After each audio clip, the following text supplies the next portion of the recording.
Guys, welcome back to another episode of Rennch. On today's show, we have a bunch of projects to do to the Subaru EZ30R Porsche Engine Swap kit.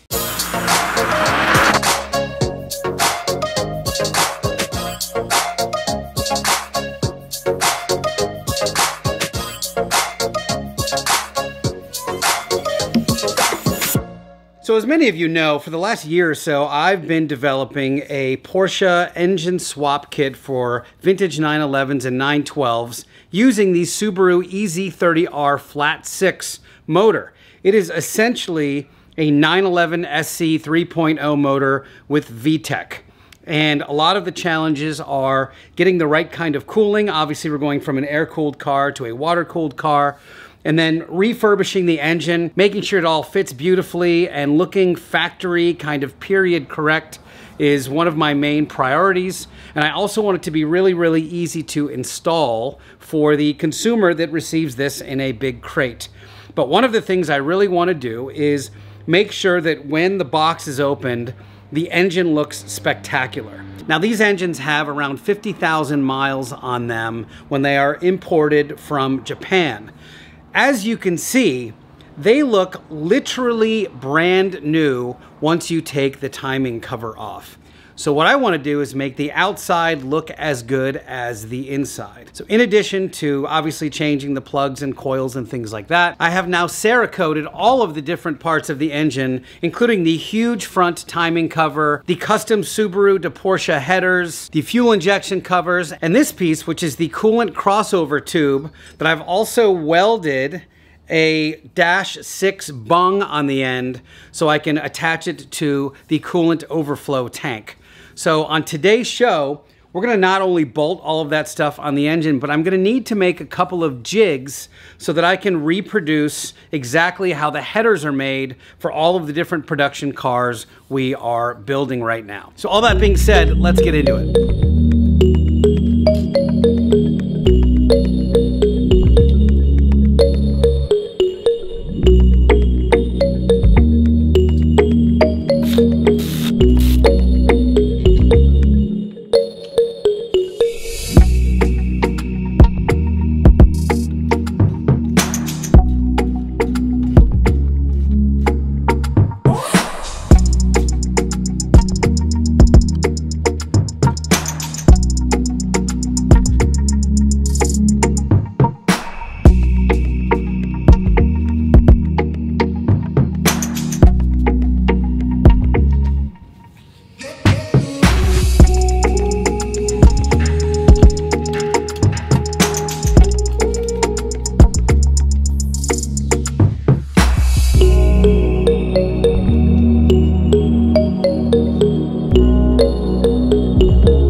Next item, this gigantic timing cover, which I have Cerakoted, and it looks amazing, has 40 Allen bolts that affixes it to the engine.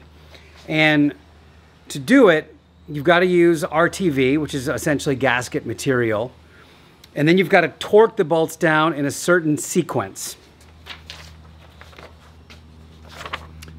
This is the sequence. Kind of reminds me of installing a drum head where you have to kind of go all over the place to get a nice even seal as we go. The other part that's a bit of a kicker here is that there's 3 different bolt sizes. There's 3 different lengths that bolt this thing together. And how do you keep track of it? Well, this is what we did. I got all brand new hardware and we made a little map. If you can sort of see, this is the map of the timing cover and all the appropriate bolts that are supposed to be there. The next challenge I had was I've got to torque this thing to the right amount, but I didn't have a torque wrench that went to the exact spec that this needs. Now I've got a couple of torque wrenches, but none of them that I could get. I'm not very good at the round clicky one that has all the different numbers on it. I really have no idea how to read it very well. So what I did is I went over to Harbor Freight and I picked up this 3/8 inch drive digital torque adapter, which gets great reviews. So basically you interface this between your socket, in this case an Allen socket, and then your ratchet. And this will tell you what the torque is of each of the bolts. So the order of operations is I'm going to give each surface a wipe down with acetone, then RTV, put it on the dowels, and then get all of the bolts inserted before I start the torque sequence.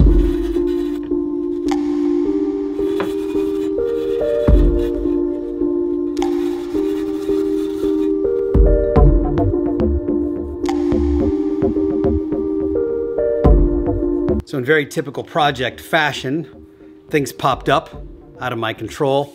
First of all, my RTV was shot. There was a hole in the tube and it was just one big giant brick. And I went over to Subaru, which happens to be right by me, to get some. And the stuff they use is $42 for like a little tube. And I'm like, I'm not gonna do that. So I go over to AutoZone. I got some Permatex Ultra Gray, which is highly recommended by everybody. Hopefully it works. I've got to put a single bead around on the timing cover, making sure to surround all the holes.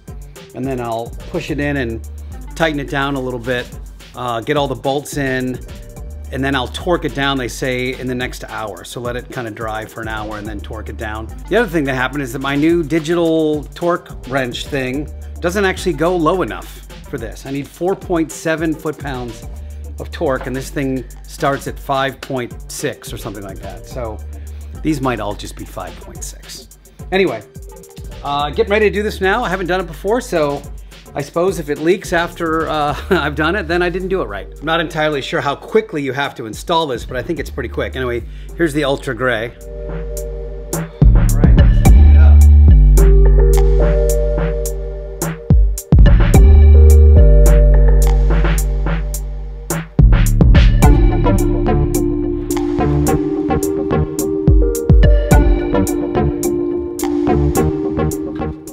One thing I can say is I definitely see why people use like a gun for this versus a tube, because this is really kind of painful. So I'm basically going around every single hole and keeping one continuous bead. It's all connected. And then any holes like in the middle, I'm just doing a little circle around them so they have a nice seal. I don't have a single clue if I'm putting on too much or too little. I'll know when I try to put oil in this thing what I did. I think it looks pretty good. It's definitely gonna spooge out a little bit. We'll see.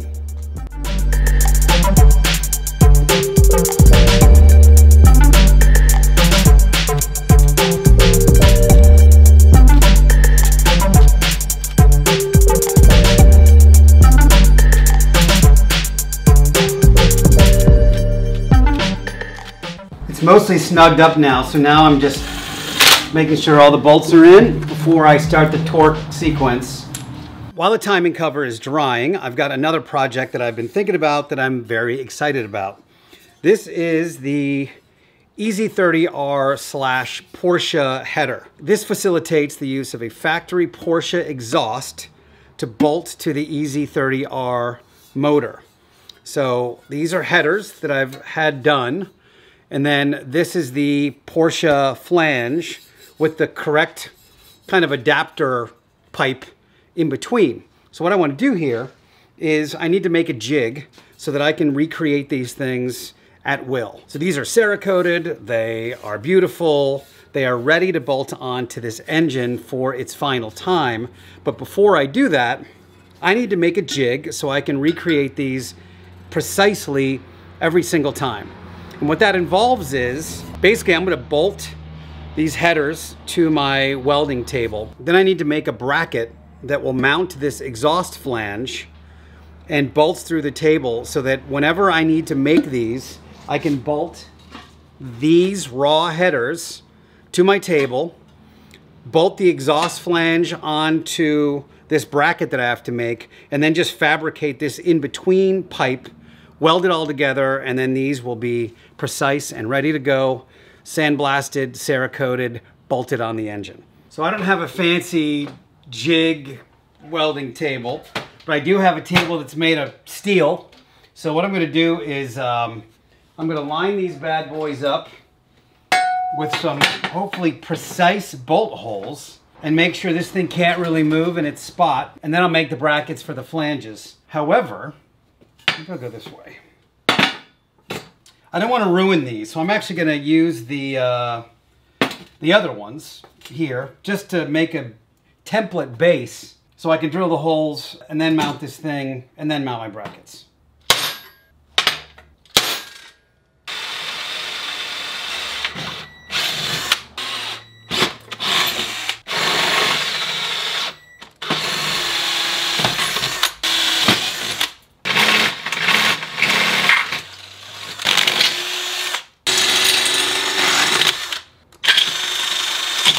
So I drilled these holes to the exact size, and I've got this oversized hardware in there. These things are solid as a rock. So now I'm going to bolt the modified headers in and then start working on the brackets to connect to the flanges.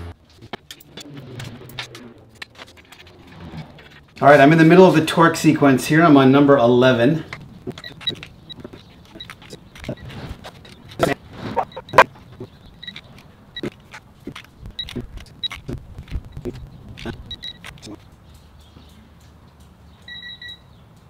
Well, all right, well that's 40. That is 40 bolts torqued. That's crazy. This thing actually worked really good. I was pretty happy with it. Even though it can only go to, the lowest it goes is 5.9, you can read the digital scale as you go up, and for whatever reason, it was pinging on me when I was getting to 4.8, which is what I needed in the first place. So this is torqued, and I hope it works. But I won't know until we stick some oil in and see if it leaks. Pulling this rubberized RTV off right now. I guess the idea is that you get the RTV on there, it forms into a gasket between the two pieces, and then you torque the rubberized gasket down, and that should theoretically seal it. But we'll see. We'll see. But there it is in all its glory, all nice and torqued. Looks rad. Then I'll have to torque this thing down to spec. I just have it sitting on there now, but it's going to be super cool. One step closer. So I picked up this 3-inch flat bar, and this is what I'm going to make into the brackets. This is totally a Home Depot special.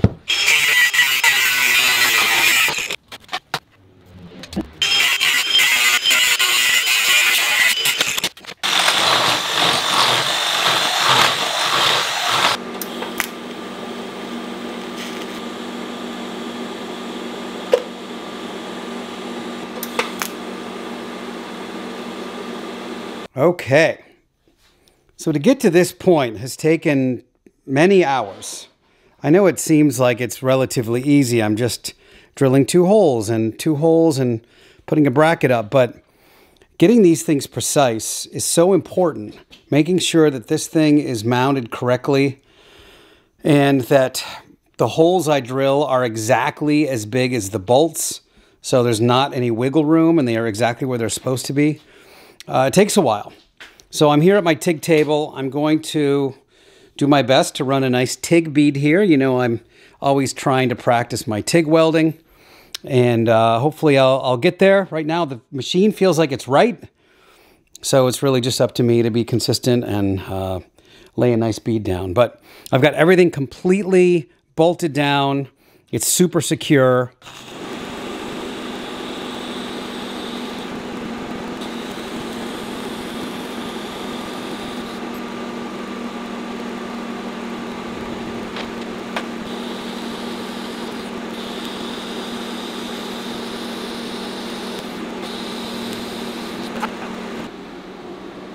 Okay, we'll weld it up. It's okay. This one was actually really hard to get to. It was a little bit far. I think I did a little bit better of a job consistency-wise on that one. But it is welded.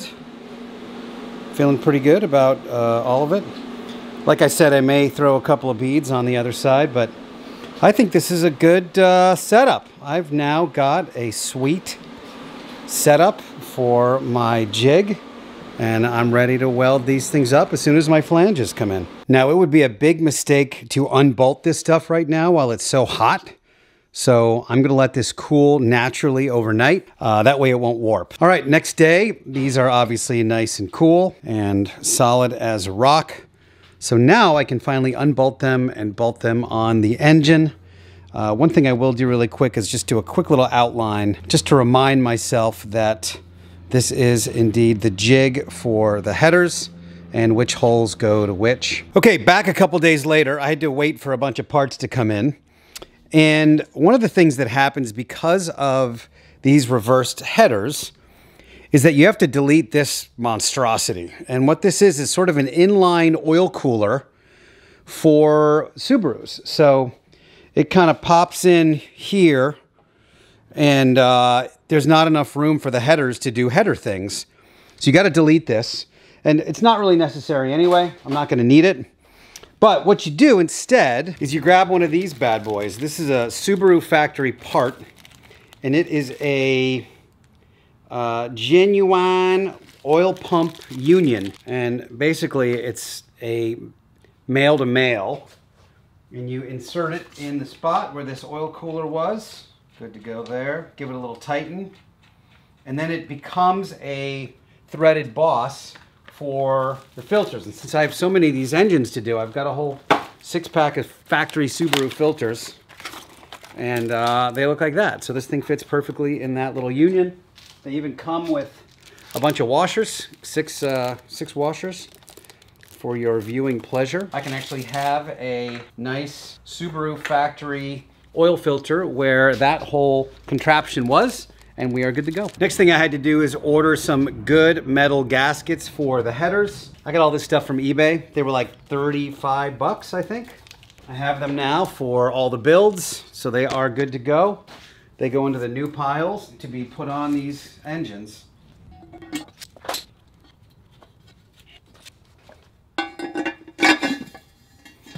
Oh, they look so nice, don't they?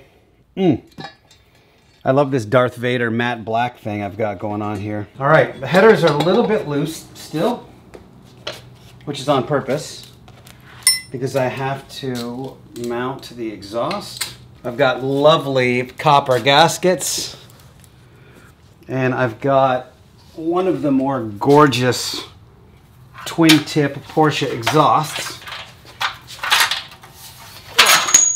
That needs to go upside down.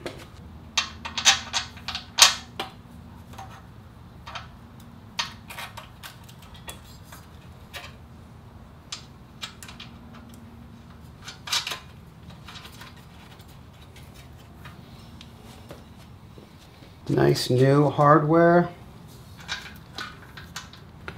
I like that at all.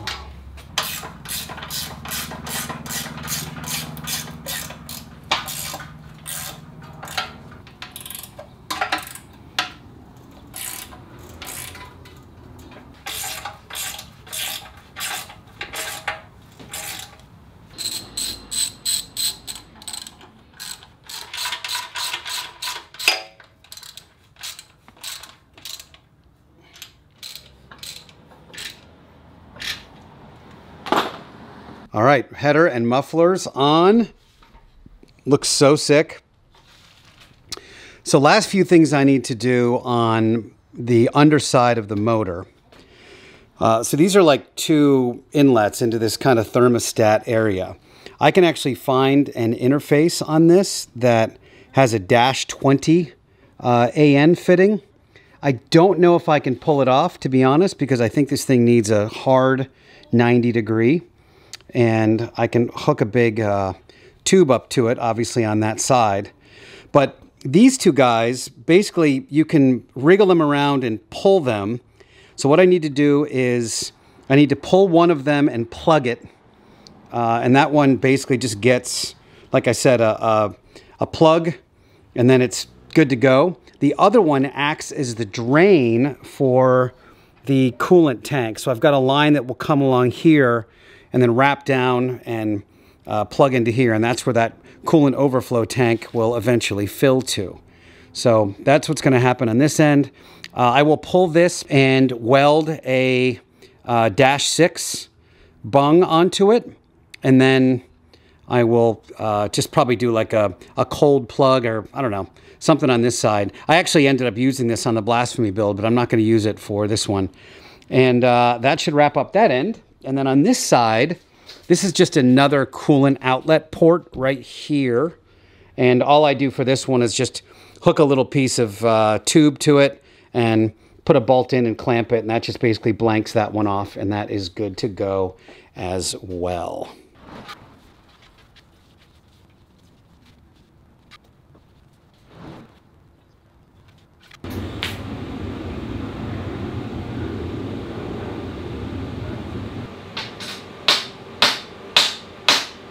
All right, final task for the day. I got a bung welded on this bad boy and just did a quick little lick of paint, so that's ready to go. Then I need to get like an STI reverse thermostat pipe, because normally it goes forward, but I need it to go this way. So I can flip it around, and then I have one that heads in that direction, which is what we need. But that's going to do it for this video. Let's flip this thing over and see how she looks.